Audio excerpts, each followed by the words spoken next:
या श्रवणाच्या माध्यमातून बुद्धीला साक्षात्कार होतो सुखाचा. श्रवणाच्या माध्यमातून बुद्धी सुख भोगायला लागते आणि दुःख टाकायला सुरुवात होती. ज्या क्षणात दुःख संपत तो विलक्षण आनंदाचा असतो, तो श्रवणातून गुण पावतो. म्हणून श्रवणाला अत्यंत महत्व असावं आयुष्यामध्ये. आत्मचिंतन म्हणतात वैदिक भाषेमध्ये. आत्मचिंतनाच्या द्वारे हृदय पावन होत, चित्त समाधान होत, आत्मधन हृदयात येत आणि आवरण समाप्त होत, निघून जात. हे श्रवणाचं महान फल आहे. आवरणाचा नाश, आत्मप्रकाश. असं म्हणून सगळ्या लोकांना नाही कळत, नाही समजत. ती ज्ञान गंगा आहे, बोधाची गंगा आहे, वेदाची गंगा आहे. तिच्यामध्ये बुद्धी स्नान करते आणि आपल्या पदावर जाते, स्वच्छ होती आणि परमेश्वराशी अभिन्न पावती. भिन्न देहाला पडून देते. तिथं मोक्ष प्राप्ती, तिथं उत्तम गती. पण न जाणं आपण अलीकडच्या पदावर असतो. आपण आपला साक्षात्कार झाला की नाही. आपला साक्षात्कार म्हणजे आत्मसाक्षात्कार. देहाचा साक्षात्कार जन्मोजन्मीचा आहे ना तुम्हाला मला. पण जडाचं प्रेम, जडाचा संबंध, जडाचा मोह आणि जडाच्या अनुभूती हा देहाचा साक्षात्कार, नाम पापाचा. पण जेव्हा देहाचा संबंध दुःख देत कि मनात येत, तेव्हा ते नातं नको असतं. कारण तिथं केवळ दुःख असतं, हे बंधन असतं. हे बंधन आहे. ज्या ठिकाणी सुख नाहीये, ज्या ठिकाणी वृत्तीचं खरं रूप नाहीये आणि ज्या ठिकाणी देहभाव संपत नाहीये, ते बंधन, ते द्वैत, तो अनर्थ. म्हणून हृदयाची अवस्था बदलण्यासाठी श्रवण भक्ती, परमात्म्याची प्राप्ती, आनंदाची स्थिती, ती जीवन मुक्ती. ज्ञान म्हणजे जीवन मुक्तीला प्राप्त होणारी वृत्ती. अज्ञान म्हणजे वृत्ती देह संबंध करणारी. ते तर तुम्ही आम्ही करतोच ना, ते शिकायची गरज नाही, ऐकायची गरज नाही, श्रवणाचं काम नाही. श्रवणावाचून देहाचा संबंध आहे, पण परमेश्वराचा संबंध वेदाच्या साह्यानं, श्रवणाच्या माध्यमानं, गीतेच्या बोधानं, संताच्या संगतीनं, वेदाच्या संपत्तीनं, बुद्धीच्या अधिकारानं आणि ईश्वराच्या कृपेनं हा संबंध तुटला जातो. तिथं बुद्धी देहातून भिन्न होती. त्याच्यानं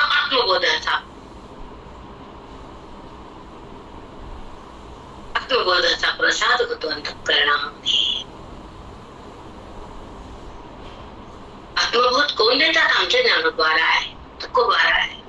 सर्व संत, सर्व ग्रंथ आत्मबोधाला प्रत्येक परमात्म्याच्या हृदयामध्ये श्रवणाच्या माध्यमातून प्रवाहित करतात, ओततात हृदय. म्हणून संत महान असतात.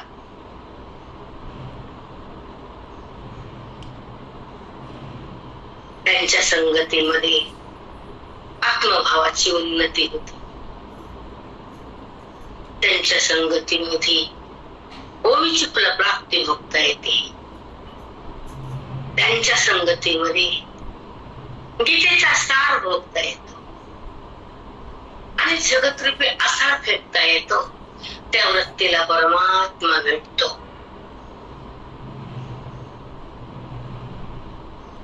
जिनं आसाराला समाप्त केलं वृत्तीला,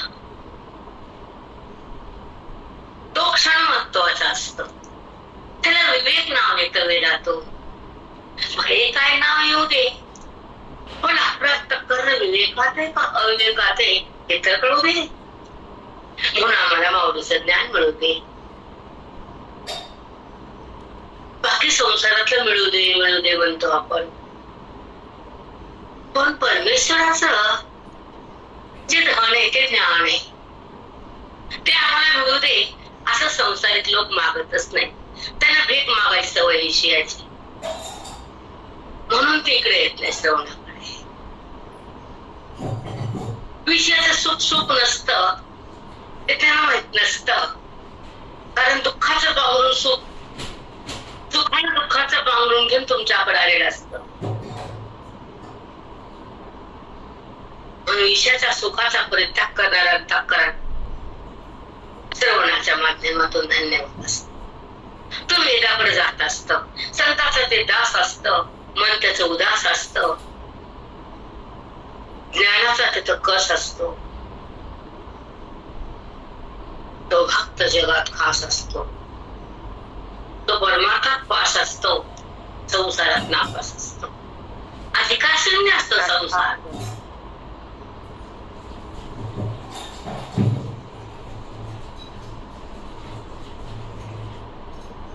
अधिकार म्हणजे काय आणि अनाधिकार म्हणजे काय हे जर कळत नसेल तर जन्म कशाला आणि बुद्धी कशाला. ज्या बुद्धीत अधिकाराची उन्नती नाही ती बुद्धी भगवंताला जाणत नाही, कारण ती देहाला जाते ना. देहाला जाणारी बुद्धी अधिकार रहित असते आणि देहाला टाकणारी बुद्धी विवेक सहित असते. भगवंताकडे जाणारी बुद्धी बोध सहित असते आणि भगवंताला प्राप्त करून देणारी बुद्धी मोक्षामध्ये असते. ती स्वतःला जाणत असते आणि जगतातून भिन्न असते. वैराग्यात सतत असते, आपल्या पदावर सहज येते. मुक्तीचा प्रसंग येतो, संताचा संग होतो, वेदाचं अंग येतं, श्रवणामध्ये महामहत्व कळतं, तेव्हा ते हृदय श्रवणामध्ये रमत वेदयुक्त बनत. ज्ञानाच्या गंगेत ते स्नान करत हृदय, तेव्हा ते धन्य होत. त्याला जीवनमुक्त महात्मा म्हणत लागतं.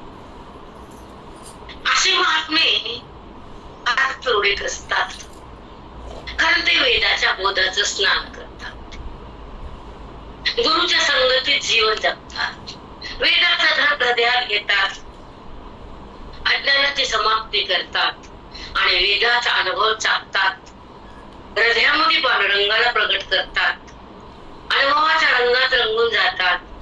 ते संताचा संग महान असतो, तिथं देहाचा संबंध कधीच नसतो, कारण हा पद्धतीचा अनुभव नसतो.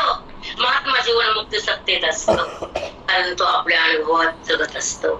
जगताचा भाव त्याला उत्पन्न नसतो, तो आपल्या स्वराज्यात मुक्त असतो, कारण वेद संपन्न असतो, श्रवणामध्ये महान असतो.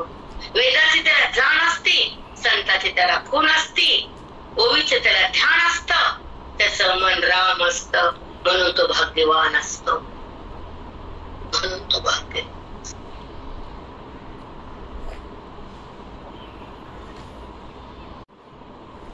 माहित नाही पांडुरंग विठ्ठला काय अशा बेभान मनाला तू हातात घेतोस, तू धन रोज देतोस. तुझ्या शरीराला कोटी नमन देवा, तुलाच मला हेवा न मागता दिलं देवा. एवढं काय तुझे उपकार फेडत मांडता. सत्संग दिला पण बोधाचा पाऊस टाकतो रोज. काय धन्य झाले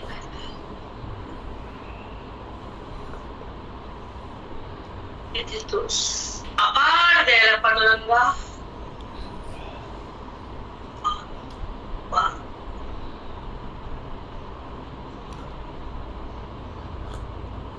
कोणता तुझा देईल माझ्याकडे एवढू शकत नाही. थंड झाले वाणीतून वेदाचा पाऊस टाकतोस, आत उभा राहतोस आणि सतत वेदाचं धन देतोस. काय तुझा महिमा गाऊ मी पामर.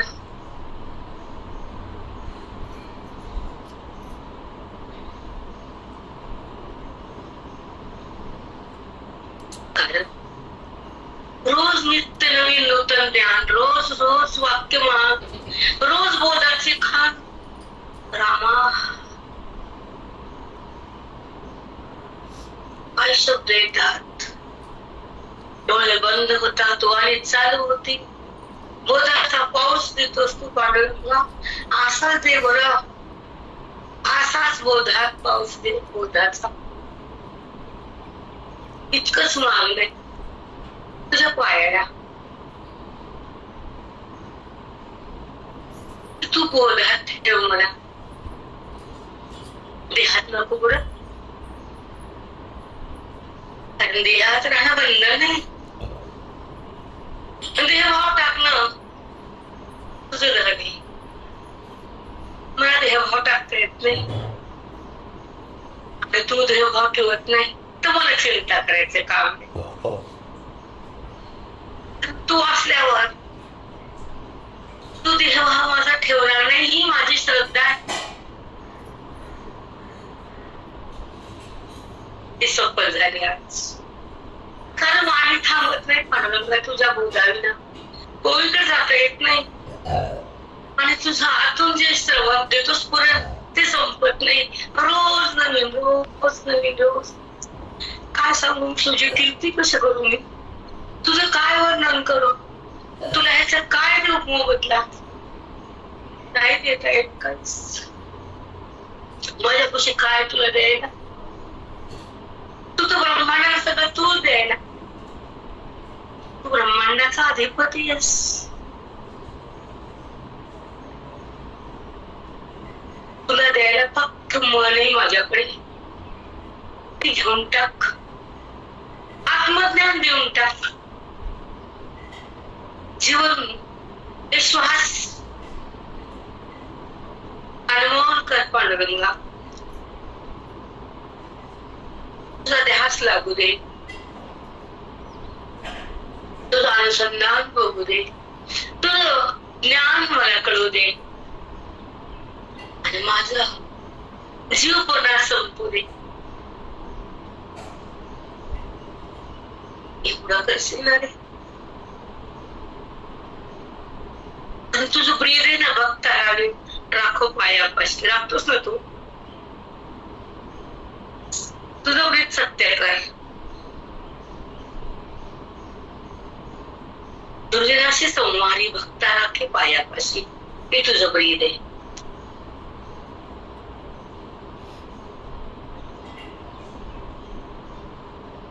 कारण वारीतून काय द्यायलास मला कळत नाही, पण खूप द्यायलास.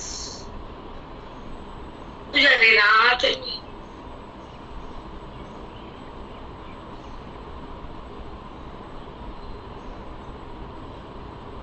काही बोलता येत नाही. शब्द नाही आज संपले शकत.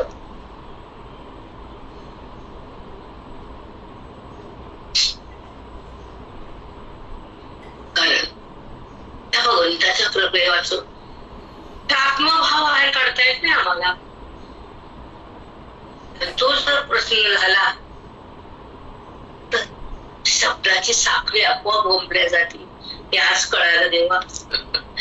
खरंच कळायला आज की कसा पोत येतो रोज तू कसा येतो माझ्या व्यासपीठापासून. खरंच कळालं. तुझं ज्ञान मिळालं, तुझं धन देण्यात आलं, मन समाधान झालं.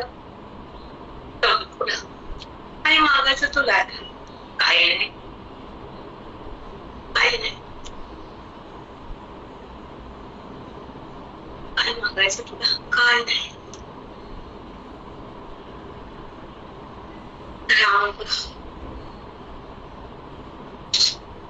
चला शंकराकडे. तेच पांडुरंग परमात्मा ज्ञानोबा झाले. हे प्रमाण पण सांगितलं ना, विठोबाचा प्राण सखा ज्ञानोबा माझा, ब्रह्मसाम्राज्य दीपिका वर्णिली गीतीची टीका, विठोबाचा प्राण सखा ज्ञानोबा माझा.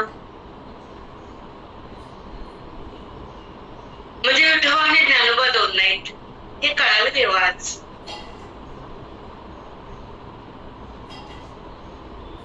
खरंच कळलं, तुझं ज्ञान पण मिळालं, भाग्याचा उदय झाला. ज्या श्रवणातून, ज्या बोधातून, ज्या वेदातून तुझी प्राप्ती भोगता येते आणि आत्मस्थिती तुला तू मला देतो. हा क्षण श्रवणाचा असतो, हा लाभ सुखाचा असतो, हा गाभारा वेदाचा असतो, हा अनुभव परमात्म्याचा असतो, हा सार गीतेचा असतो. हा क्षण महत्वाचा असतो कारण ह्या क्षणामध्ये बुद्धीला भगवंताचा स्पर्श असतो, तो ज्ञानाचा उत्कर्ष असतो. बस एवढंच कळतं देवा मला, काहीच नाही. हेच मला कळू दे, तुझं ज्ञान कळू दे, तुझी प्राप्ती बघू दे, अतृप्त मन संपू दे आणि बोधाचा ढेकर, तृप्तीचा ढेकर बघू दे. पांडुरंगा हे धन दे, हे आशीर्वाद दे, हा बोध दे, तुझ्या चरणांशी नतमस्तक देवा. म्हणून माझे चित्त तुझे पायी, माझं चित्त तुझ्या पायावर सतत असावं.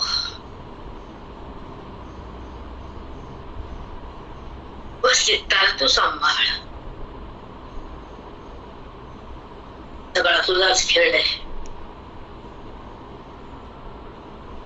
तुला सगळं कळते देवा. सांगायची गरज, बोलायचे तर नाहीच नाही, पण मन राहत नाही. अंतर्यामी ना तू, बघायच्या आताच ना बसलेला, म्हणून तुला अंतर्यामी म्हणतात ना. मग तुला सांगायची काय गरज आहे, पण राहत नाही, कधी बोलावं लागतं. म्हणून फळून येतं ना, म्हणून बोलणं येतं. वाणी थांबत नाही ना, म्हणते तुला तुझ्याकडे धावती वाणी.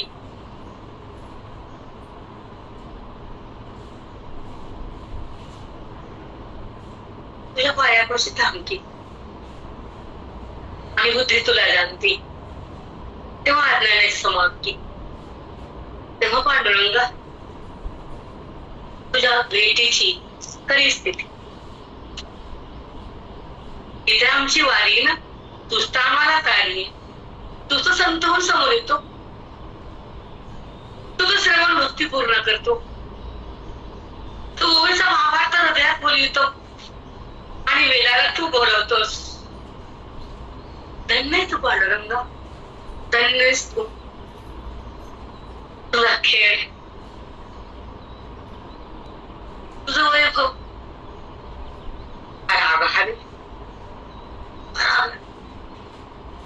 जेव्हा भक्त म्हणून जातोस तर भक्ताचा दास होतोस.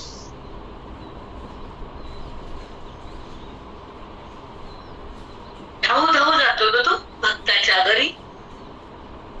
बघ आमच्या हृदयाच्या घरी पण ये, तिथून जाऊ नको, तिथून जातोस माहिती मला, पण ज्ञानापाशी राहतोस हे पण माहिती मला. ओळखेल मी तुला, रेल्वे पांडुरंगा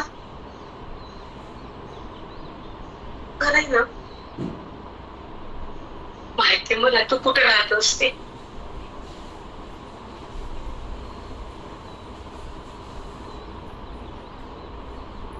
तुला दहीबंदी खाना केला, आता विठ्ठल कोरडीला तुला कोरून घेतले, कडी लावली बाहेर, जा आता पळून.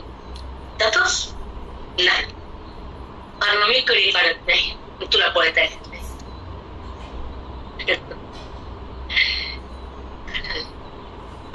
नक्की जागाच नाही.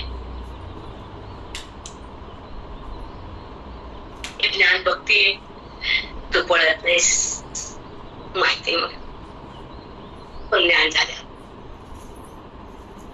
आले नाही.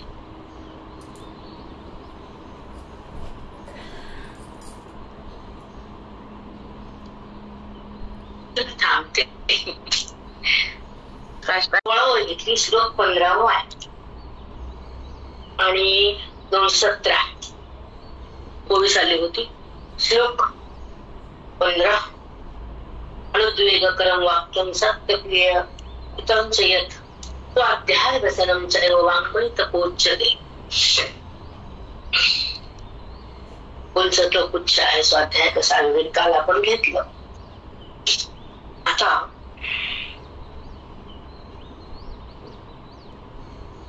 216 झाली. 217 होऊया आपली. तैसे न दुखविता असे जे जावळिया सुख निपजे ऐसे साधुत्व का देखिजे बोलना जिये. तैसे न दुखविता असे जे कुणाचं चित्त दुखणे असे वाणीनं बोलावं असं माऊली ज्ञानोबा सांगतात. कुणाच्याही मुखातून निघालेले शब्द कुणालाही दुःख, त्या शब्दाला दुःख होऊ नये असं बोलावं. तो यज्ञ सात्विक वगैरे चांगला असते वाणी. तैसे न दुखविता असे जे जावळे या सुख निपजे. जवळच्या माणसाला सहज सुखवावं असं आपण वाणीतून बोलावं. जावळे या सुख निपजे ऐसे साधुत्व का देखिजे बोलना असं बोलणं आपलं असावं. जवळच्या माणसाला त्या बोलण्यानं सुख व्हावं असं ज्ञानोबा आहे. हे 217 वहीतून आपल्याला सांगतात. 218 पाणी मुद्दल झाडा जाय तृणते प्रसंगच जिये तैसे एका बोलिले होय सर्वाहित. तैसा एका बोलिले होय सर्वाहित. एकाला बोललं तर सगळ्या समोरच्या बाजूच्या व्यक्तीला आनंद व्हावा. एका झाडाला पाणी घातलं तर त्याच्या आजूबाजूचं गवत पण वाढावं. पाण्याचं निमित्त झाडाशी असतं. झाडामुळे पाणी घालतो पण तिथं गवत पण ते पाणी पितं आणि जगतं. तसं एकाला जर बोललं तर भोवतालच्या माणसाला पण ते बोलणं सुखवा व्हावं असं तुम्ही बोलावं असं ज्ञानोबरायाचं मनोगत साधकाच्या हृदयानं ऐकावं. किती छान नाहीतर आपण एकाला बोलत दुसऱ्याला लागावं असं बोलतो. आपल्यातून आपण आपल्यामुळे सतत लोकांना दुःख होते हे माहित असताना पण आपण तसंच वागतो. म्हणून तर हो माऊली. म्हणूनच कोणी पाप सस साचलेलं असतं पाठीमाग. ते पाप तुम्हाला वृत्ती बदलू देत नाही. त्याचे एक जिवंत उत्तर आहे आमच्याकडे की तुमचं अतोनात पाप संपलेलं नसतंच. आणि त्या पापामुळे तुमचा अधिकार संपन्न होत नाही आणि तुम्ही दुसऱ्याला सुख द्यायचं तुमच्या हातात नाही. तुम्ही देऊ शकत नाही. नाही देऊ शकत. दुसऱ्याच्या सुखासाठी जगणारे फार कमी लाखात एक. खरंच आहे माऊली. फक्त संतच दुसऱ्याच्या सुखासाठी जगणारे फक्त संत आहेत माऊली, बाकी कोणी नाही. नाही सगळं आपण लोकांसाठी नाही जगू शकत, सुख देऊ शकत नाही. कारण त्या आवरणाला फोडणारं ज्ञान तेवढं त्यांच्यापाशी नसतं. जेव्हा आवरण बोधानं संपलं जातं तेव्हा मन नसतंच, ते राम असतं. आणि राम झालेलं मन वाईट वागत नसतं.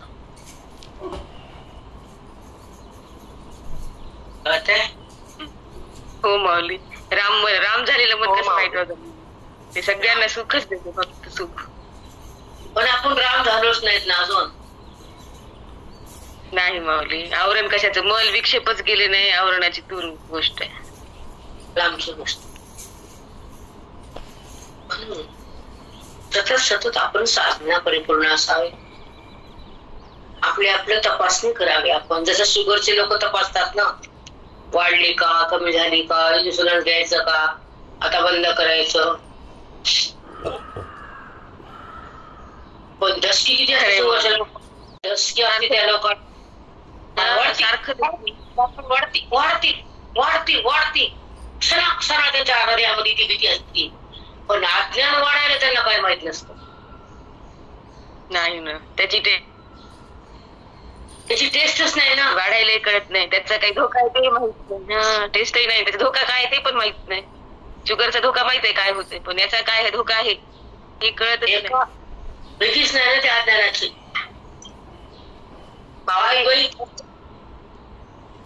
थोडा तर कापती आणि कोटी जन्मातला अज्ञान तसंच कायम ठेवती. एका जन्मातली साखर नको वाटती आणि कोटी जन्मातलं अज्ञान हवं असतं. कळते का भाषा? हो माऊली.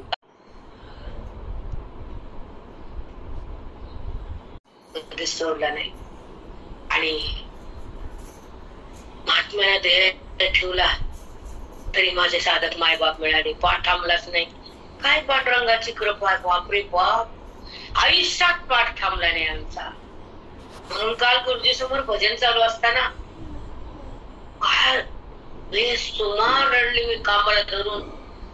बापरे बाबा, त्याने अभंग, तुम्ही मला किती सांभाळलं, काय तुमचे उपकार आहेत माझ्यावर, कसे फेडू मी. आणि गुरुजी समोर बसलेली मी, टाळ प्रदंग सगळं भजन सुरू झालं. आणि काय सांगू आता संतांचे उपकार. मदने नंतर जागे. बापरे बाप, खरंच भाग्य लागतं श्रवण आयुष्यभर मिळायला. आणि मी कोण कळायला. कारण कोटी जन्माचं जे घाण आहे, पाप आहे, जो भेद आहे, जे मन आवरणात आहे, बद्धते ते देहात आहे, हेच कळत नाही लोकांना. तर त्या म्हणण्यासारखं एक अभंग घ्यायचा, त्याचे 2-4 वाक्य सांगायचे, ते चाली म्हणायच्या आणि वाजवा टाळ्या.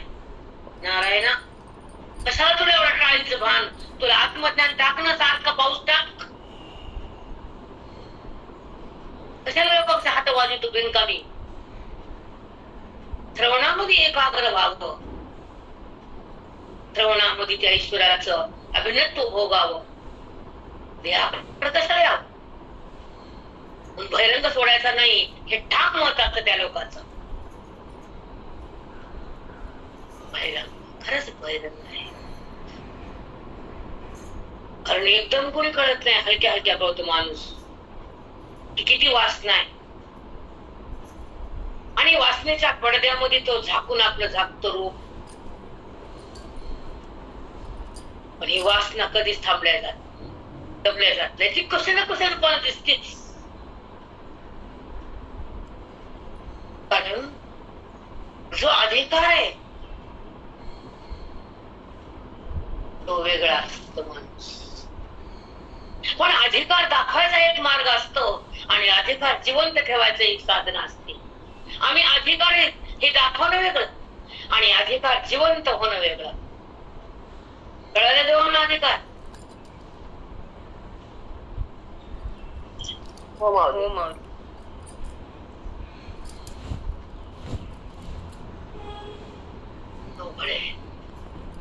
जगतामध्ये चांगले भेटणारी फार कमी, फार कमी. आम्ही गुरुजीचा ऐकतो, त्या संप्रदायाचे म्हणणारे सुद्धा वाद जाते पैशासाठी. पुन्हा गुरुजींचं ऐकलं म्हणते. मग गुरुजीचा संस्कार घ्या, गुरुजीच्या मतानुसार वागा आणि मग गुरुजीचं ऐकलं असं म्हणा. आमच्या गुरुजीला पट्टा नका लावू, नका लावू. आम्ही गुरुजीचे असं म्हणू नका, मानला पाप होईल नाही म्हणायचं. आमच्या गुरुजी धरायचं नाही. ज्यानं धनाला धरला ते गुरुजीचा नाही, ज्यानं ज्ञानाला धरला त्याला गुरुजी सोडत नाही. कळाला? साष्टांग दंडवत. साष्टांग दंडवत माऊली.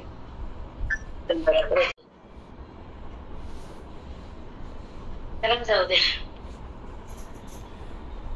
हे सगळे भूत सारखेच आहेत. आमच्या सारख्याचा कचऱ्याला कोण विचारते. सगळा दिमाग सोपा.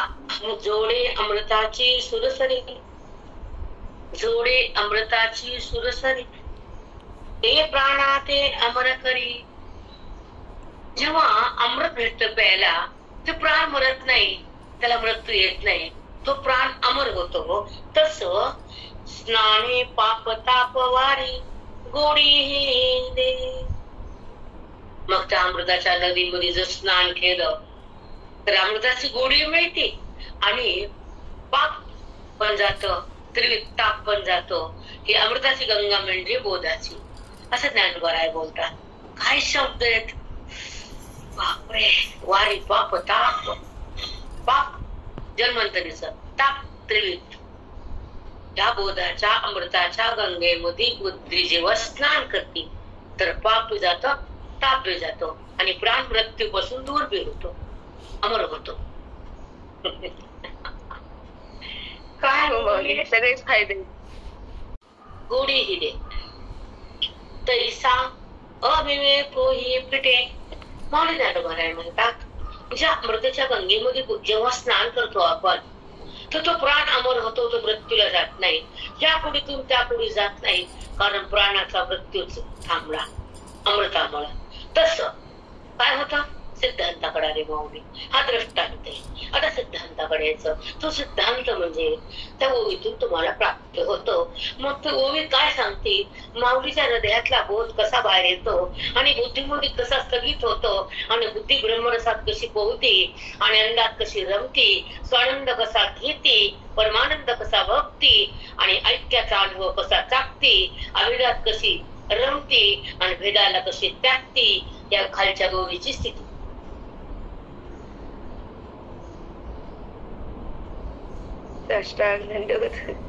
आणि बुद्धी धन्य होते, आत्मरसाकडे येते आणि स्वतःला त्या आरशात पाहते आणि मी देह नाही असं अनुभवते, मी तर परमात्मा आहे असं जाणते.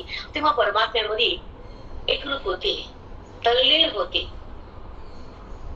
आणि तल्लीन होता होता देहाची स्थिती संपत्ती. आणि ही आमच्या श्रवणाची भक्ती, परमात्म्याची प्रतीची न देहाची स्थिती, न देहाची स्थिती. इथे भक्त अनुभूती आमच्या वेदांताची रीती. म्हणून श्रवणासारखं कुठंच सुख नाही, संसारासारखं दुःख कुठंच नाही. म्हणून संताविना हे कळत नाही, ग्रंथाविना अबोध हृदयाकडे जात नाही, अज्ञान समाप्त होत नाही आणि आमचं खरं पद आम्हाला प्राप्त होत नाही. या देहाला सोडायला मन तयार होत नाही, कारण जगाची समाप्ती करायला वेद हृदयात थांबत नाही. वेद हा हृदयात किंवा बोधाच्या माध्यमातून थांबतो तर कोटी जन्माचं अज्ञान समाप्त होत. हे देहाचा पडदा काढला जातो आणि पंचमहाभूताचा निराश होतो. परमात्मा प्रत्यक्ष होतो आणि बुद्धीचा तिचा ऐक्य होत. तेव्हा तो स्वरंग, स्वतःचा रंग स्वतःला कळतो, स्वानंद मिळतो. मी कोण कळत, हे श्रवणाची भक्ती अंग होती. तेव्हा मन मुक्तीच्या घरात नांदता, ते देहात नसत. कारण जडाची समाप्ती असते, अज्ञानाची निवृत्ती असते, बोधाची प्राप्ती असते, वेदाची शक्ती असते, मनाची भक्ती असते, पांडुरंगाची प्रतीती असते, आवरणाची निवृत्ती असते, ओवीची तिथं प्राप्ती असते, माऊलीची तिथं आशीर्वादाची स्थिती असते. ती भक्ती महान असते, ती भक्ती परमबोधाची असते. ही स्थिती आत्मत्वाची असते, ही प्राप्ती त्या आत्मत्वाची असते. कारण आवरणाची देखील तिथं समाप्त असते. मन निरावरण असतं, त्या ठिकाणी अज्ञान समाप्त असतं, कारण तिथं बोधाची खाण असते, साधूची ती शक्ती असते, हृदयाची भक्ती असते, अज्ञानाची समाप्ती होते, परमात्म्याची प्रतीती येते. ही तर आमच्या माऊलीची ज्ञानाची रीती.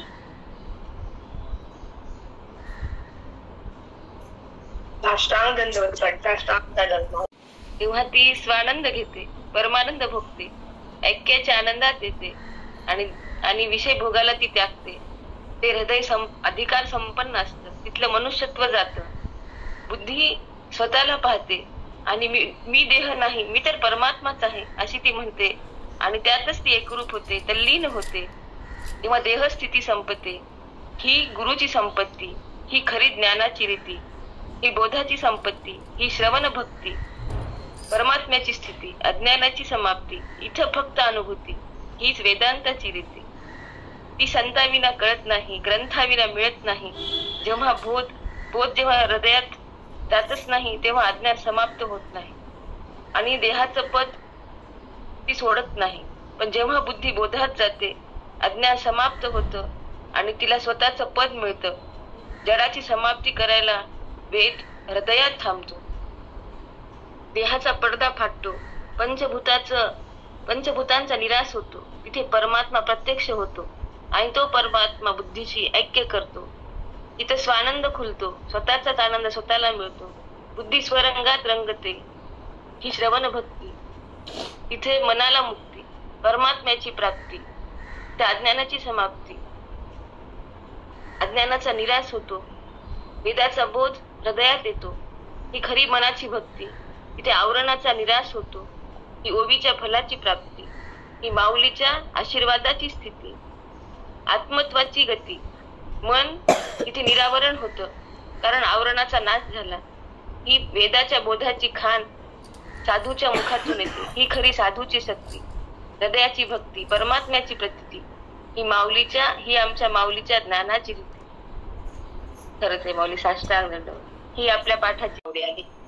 प्रत्येक जीव हा अशी वचे हे सांगण्यासाठी त्यांची किमया होती आणि त्यांच्या मुखातील ओवीची संपत्ती इथे येते.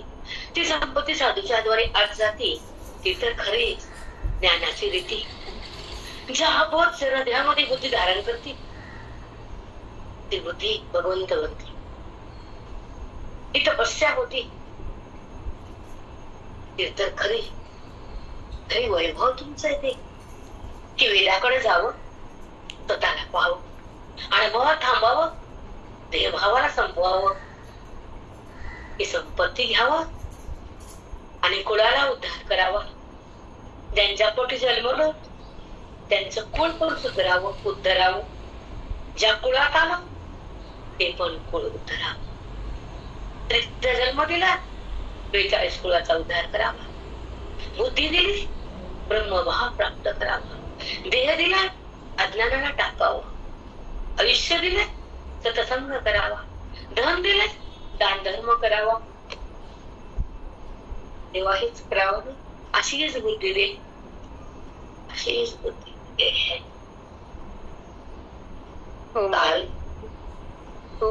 रेखा तैसा अविवेक हे फिटे, आपले अनादित्व वेटे. ऐकता रुची न विटे, पियुषी जैसे. ऐकता रुची न विटे, पियुष जैसे. उद्या सांगते ह्याला तर तुम्ही 15 मिनिटं लागतात. आता माझ्याकडे टाइम नाही. ओके.